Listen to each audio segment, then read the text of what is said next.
Aloha, galera! Salve, salve! Sejam bem-vindos por aqui ao YouTube do Surf 360. Estamos na área, vídeo novo por aqui, falando um pouquinho desse US Open que agitou ali a praia de Huntington Beach, na Califórnia, nos Estados Unidos, a terceira parada desse circuito do Challenger Series de 2025, valendo ali as classificações ao circuito mundial de 2026. Não tivemos brasileiro no topo do pódio, as vitórias ficaram em mãos americanas. A gente vai falar muito sobre isso aqui nesse vídeo do Surf 360, mas tem boas notícias sim, afinal de contas, um brasileiro que causa grande expectativa na nossa torcida e quem acompanha o surf mundial está cada vez mais próximo de, quem sabe, chegar definitivamente pela primeira vez à elite do surf mundial. Então vamos juntos aqui nesse vídeo do Surf 360. Já peço a sua inscrição aqui no canal, pode mandar o seu comentário, participe, deixe o seu like, pode compartilhar também o conteúdo com toda a galera para a gente falar um pouquinho dessa vitória do Lewis Lawson na chave masculina e da Sawyer Lindblad na chave feminina, então com os Estados Unidos faturando tudo, viu, meu caro Thiago Blum, nesse US Open, o terceiro evento do CS dessa temporada. Tudo bem, Blum? Grande abraço. Fala mal, pessoal ligado aqui no canal. Pois é, você fez um preâmbulo aí, fez uma análise rápida do que rolou, mas você não falou ainda o nome dele, Matheus Herdy. Realmente é um campeonato que a gente vai ter muito o que falar sobre esse campeonato. Muitas coisas rolaram, né, Mal? E o US Open é um campeonato tradicionalíssimo, que acontece há muitos anos lá na Califórnia, em Huntington Beach, nos lugares mais icônicos da Califórnia. É um campeonato que, mais do que um evento de surf, ele é um grande festival, né?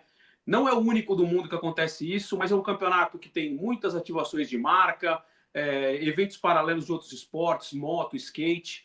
É um campeonato que as pessoas gostam muito de ganhar, marca realmente a história dos atletas. Vários brasileiros já passaram por isso, né? O Felipe já ganhou lá, o Alejo Muniz, o Iago Doro, o Neco Padarates, o Miguel Pupo já tinha feito final também lá, e agora o Matheus Herdy, vice-campeão. Mas é um campeonato, Mal, que nem sempre dá boas ondas. E esse foi um dos destaques dessa edição de 2025 lá do US Open of Surfing. O campeonato dividido em duas partes. O campeonato sem ondas e o campeonato com ondas. Os primeiros dias realmente muito fraco, as ondas minúsculas, praticamente flat, os atletas tendo que tirar um coelho da cartola ali para conseguir notas, as notas realmente medianas. Alguns brasileiros acabaram perdendo, eliminados, até com favoritismo, mas por conta dessas condições. O principal exemplo, acho que é o Peterson Crisanto, que inclusive no vídeo ele mesmo assumiu um erro que ele teria cometido, porque ele acabou entrando com uma prancha e no momento que o mar fez uma mudança, aí sim, para a segunda parte do campeonato, os últimos dias, o mar deu uma melhorada e ele entrou com uma prancha para ondas bem pequenas, e aí naquele momento entraram algumas séries, então ele fez uma escolha. Opa, tivemos aqui um probleminha de conexão com o Thiago Blum, que vai voltar então, obviamente, para continuar aqui essa linha de raciocínio, né, e destacando esse problema, de certa maneira, que tivemos durante a etapa do US Open, com dias com boas ondas, outros sem boas condições, como nós esperávamos. O Blum até citava essa condição de um festival na Califórnia, de fato, né, que agita a competição nesses dias. Tivemos, inclusive, uma etapa do Mundial de Longboard também, ali antes que fosse aberta essa janela para competição do Challenger Series. Vejo por aqui que o Thiago Blum já está reconectando. Assim que ele posicionar o microfone certinho, a gente já volta também a câmera ali para o raciocínio do Thiago Blum. Agora sim, Blum, até falava por aqui enquanto você reconectava que tivemos uma etapa do Mundial de Longboard também, antes dessa janela do CS, fazendo valer essa espécie, né, de festival, como você também destacava há pouco. Exato. Com a Chloé Calmon conseguindo mais um grande resultado. Mas o que eu dizia é que, não sei a que horas exatamente que eu caí, mas o Peterson Crisanto, que perdeu a bateria dele numa escolha de pranchas e tal. Então esse campeonato também teve esse lado, né, que os atletas precisaram se adaptar bem às condições. Mas a segunda metade, falávamos do Matheus Herdy, cara, foi o melhor disparado, o melhor competidor do evento. foi o cara que conseguiu a melhor nota no alley-oop no último dia, um 9,5. E daqui a pouquinho, falando da final, faltou isso aqui para o Matheus ganhar. E teve até gente que achou que ele ganhou, eu acho que não, e já vou depois explicar por quê. Mas realmente o Matheus já tinha vindo de 2 resultados, 2 nomes colocados, primeiro lá na Austrália, depois em Balito, agora com esse vice-campeonato. O Matheus está pronto para disputar o CT? Faz tempo, né? Bateu na trave algumas vezes, um detalhezinho ou outro. Troca de patrocinador, agora está com um patrocinador novo, está com a cabeça legal. Recentemente, em Maresias, o Matheus ganhou a primeira etapa dele na carreira da WSL. E ele estava muito feliz, eram 6 mil, né, de um circuito Banco do Brasil que teve lá em Maresias. Ele estava muito feliz porque foi a primeira vez que ele tinha ganho o campeonato da WSL. Agora foi a primeira final do CS, vice-campeonato, quase conseguiu o título. Quer dizer, se tudo andar bem, né, tem mais 4 etapas desse Challenger Series, acredito que o Matheus dessa vez vai para o CT e de lá vai ser difícil tirá-lo, porque é um cara com uma capacidade, com surf e cada vez melhor competindo, que eu tenho visto, cara. E se chegar, e tomara que chegue, né, Blum, aos 24 anos, já é numa outra condição também de maturidade, né? A gente fala o quanto isso é importante, de muita gente que às vezes chega mais cedo a essa cereja do bolo que é o circuito mundial e depois, enfim, no período de adaptação e até pela pouca idade, não consegue realizar isso de uma maneira tão rápida, né? O Matheus até, por todas as adversidades que ele já passou nessa busca de chegar a elite do surf mundial, talvez chegue numa condição diferente de maturidade de alguns episódios recentes que nós tivemos até de brasileiros atingindo essa posição entre os melhores do mundo. Mas, ô Blum, vamos para essa final então contra o Levis Lawson, né, que venceu com 13,50 no somatório contra 13,27 do Matheus. Então, de fato, foi bem apertada, abriu essa brecha para uma certa discussão. E eu tô com você nessa, acho que não foi uma injustiça, não. Dessa vez a vitória foi de fato merecida ali a favor do americano, mas queria te ouvir então sobre o desempenho do Matheus e acho que dá para a gente fazer um recorte do Finals Day de maneira geral, né? Ficamos um pouco mais tranquilos porque é uma semifinal 100% brasileira de Michael Rodrigues contra o Matheus Zerdi e aí o Matheus levando a melhor também nesse duelo brazuca, Blum. Exatamente. Já que você abriu esse parênteses do Michael Rodrigues, quero dizer que é outro cara que tem um potencial absurdo, surfou demais, tirou o Canoa Igarashi nas quartas de final. O Canoa, que é bicampeão do US Open, estava ali numa fase final de preparação, até mais uma curtição antes de viajar para o Tahiti. Nessa semana já começa a última etapa da temporada regular do CT. O Canoa está dentro da bolha do top 5. Vinha buscando ali um terceiro título no US Open em Huntington e estava passando o carro em todo mundo. E o Michael Rodrigues, de virada na última bateria, conseguiu tirar o Canoa, chegou na semifinal e só não foi a final porque enfrentou o Matheus, que para mim, disparado, foi o melhor surfista do evento, como eu já disse, inclusive do Finals Day, né? Nas quartas de final tinha feito esse 9,5, um alley-oop absurdo. Na bateria com o Michael, que foi um pouco mais equilibrado, o Matheus também conseguiu encontrar as ondas e conseguiu fazer o que ele sabe de melhor, encontrar os aéreos, encontrar velocidade para conseguir conectar as manobras. E aí veio a final, né? Veio a final contra o Levis Lawson, como você falou, um cara local. E o Matheus, cara, ao meu modo de ver, entrou com uma... eu não vou falar soberba, porque soberba é demais, mas ele entrou com uma confiança tão grande, sabendo do que ele podia fazer, que eu acredito que isso gerou uma certa ansiedade nele, né? Era a terceira bateria do dia para os dois, e o Matheus adotou uma tática, uma estratégia de pegar logo várias ondas para conseguir abrir vantagem. E se ele abrisse vantagem, ia botar pressão no adversário e talvez o adversário realmente não conseguisse ultrapassá-lo. Ele fez 2 ondas rápidas, uma delas foi um 5 alguma coisa, a outra foi uma onda fraca. Quando veio a primeira onda do Slawson, já fez um 7,33 num aéreo bem realizado, uma onda de manobra única, conseguiu fazer uma boa manobra e uma boa nota para abrir a competição. Em seguida, o Slawson ainda fez uma outra na casa dos 6 pontos, 6 e pouco, alguma coisa em relação a isso. Aí o Matheus, para tentar reagir, sabendo do potencial que ele tem, de nem sempre uma onda, você precisar de uma onda de qualidade, pode ser uma onda mediana, até uma onda pequena, para tirar uma grande manobra e conseguir uma nota alta para dar o troco, ele acabou tentando várias vezes pegar ondas bem aleatórias, sem qualidade. Achei ele um pouco ansioso. e isso foi deixando ele mais cansado. No final da bateria, o Matheus competiu em 18 ondas, pegou 18 ondas, e o Levis Lawson só 5, né? E dessas 18, 11 ondas do Matheus foram ondas de entrar e sair, ondas que não chegaram nem a um ponto, que acabaram deixando ele um pouco mais cansado. E, claro, o tempo foi passando, ele foi se sentindo mais pressionado, né? Aquela coisa de ter que perdendo a prioridade, tendo que ir atrás da resposta, conseguir uma onda, nem que fosse uma onda de virada, mas uma onda para colocar ele de novo no jogo. Mas, no último minuto, veio a 18ª onda que ele surfou, e nessa 18ª onda ele conseguiu fazer o que ele tentou nas outras 17. Conseguiu um aéreo bem alto, né?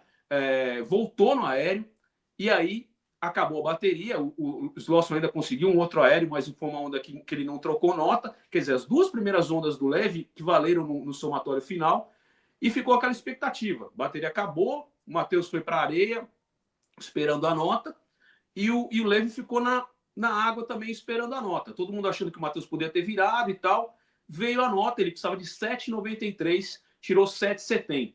Né? Muita gente achando que ele deveria ter virado, que a vitória foi do Matheus. Na minha opinião, não foi porque essa onda do Matheus Erdi justamente foi a melhor nota da bateria. Foi a melhor manobra da bateria. Só que o Matheus, quando ele volta do aéreo, que foi um aéreo mais alto, numa onda maior da que o do Levi tinha feito, o 7,33, só que quando ele volta no pouso, ele acaba caindo na parte de cima da espuma, né? Teve que brigar um pouco com a espuma ali para se manter em pé e para completar a onda, para a manobra valer. Se ele tivesse feito um pouso limpo, com certeza ele teria conseguido uma nota excelente. Ele precisava praticamente de 8 ali, que seria na casa do excelente, teria virado. Então faltou um pouquinho. Realmente ficou aquele gosto amargo, porque era uma vitória que de tudo que o Matheus mostrou, ele merecia ganhar o campeonato, mas o surf é assim. Na última bateria ele não foi feliz, não conseguiu a virada, e realmente, dos caras, daquilo que eu falei mais cedo nesse vídeo, foram dois momentos do campeonato. O mar pequenininho, em umas baterias, o Matheus Erdi quase perdeu a vaga para o Lucas Vicente, o brasileiro também quase virou nessa questão de ter uma ondinha pequena e conseguir a virada, mas depois, quando o mar ficou bom, o Matheus Erdi mostrou uma qualidade absurda. Então, a expectativa é que chegue logo, né? A próxima etapa em Ericeira, depois Saquarema. Espero que o Matheus consiga, e até o Michael Rodrigues, que também subiu para nono, está no top 10 ali, que eles consigam bons resultados nas duas próximas etapas, para garantir, já deixar garantidas essas vagas, porque vale lembrar, as duas últimas etapas que são no ano que vem, que a WSL estendeu o circuito do Challenger Series, serão nada mais nada menos que Pipeline, que não é bolinho, né, para qualquer um, né, então não dá para arriscar. E a última etapa na Austrália, que tem aquela polêmica, jogaram para a Austrália, vai favorecer os australianos, não sei o quê, para não deixar a coisa ficar para o final. Então são 5 resultados que contam. O Matheus já tem 3, né, 2 resultados razoáveis, de razoável para bom, que é a nona colocação, e esse resultado excelente, esse vice-campeonato. Então, está muito bem encaminhado, ao contrário dos outros anos, quando o Matheus ainda foi meio catando cavaco, né, para chegar na briga. Dessa vez está muito bem encaminhado.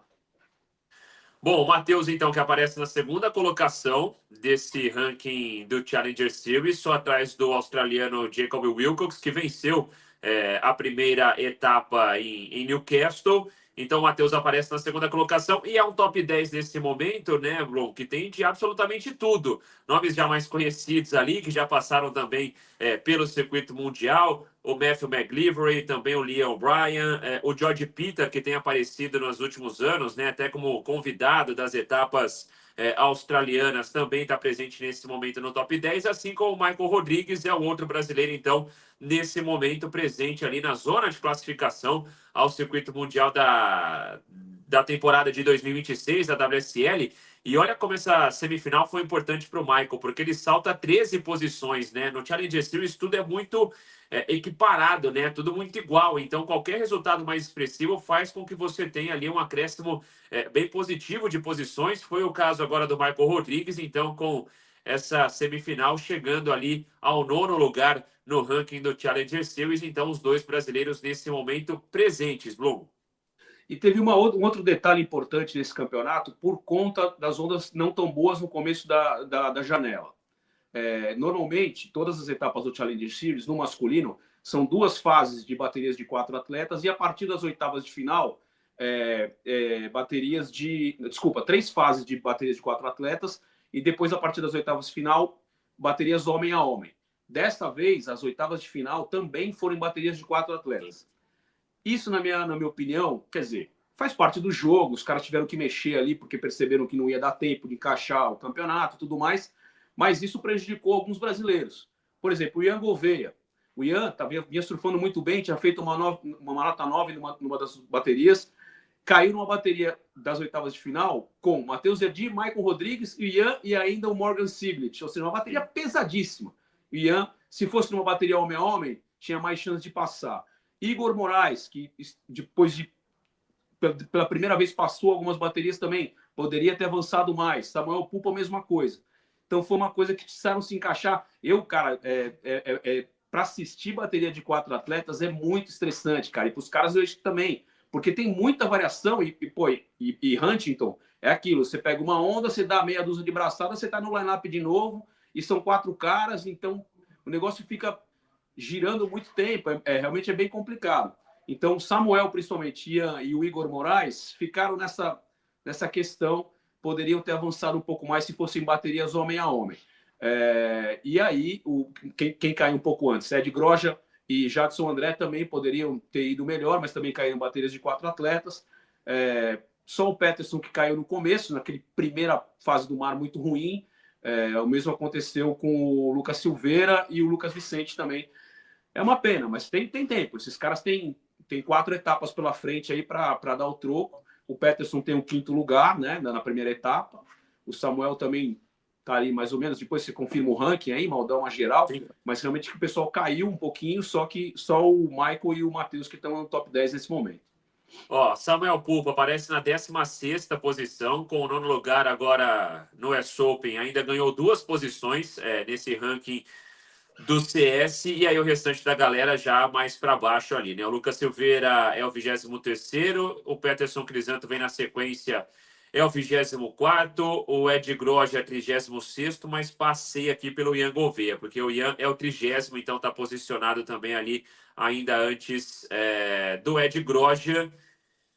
E aí vem o DVD, 43º colocado, o David Silva. Então, essa é a posição de momento dos brasileiros, né? Levando em consideração o que disse o Thiago Blum há pouco, de que inicialmente seriam 5 etapas nesse Challenger Series da atual temporada. Esse calendário foi esticado, vai terminar só em 2026, ainda com o pipeline, mais uma vez, Newcastle. Então, veremos, são mais 4 etapas aí pela frente.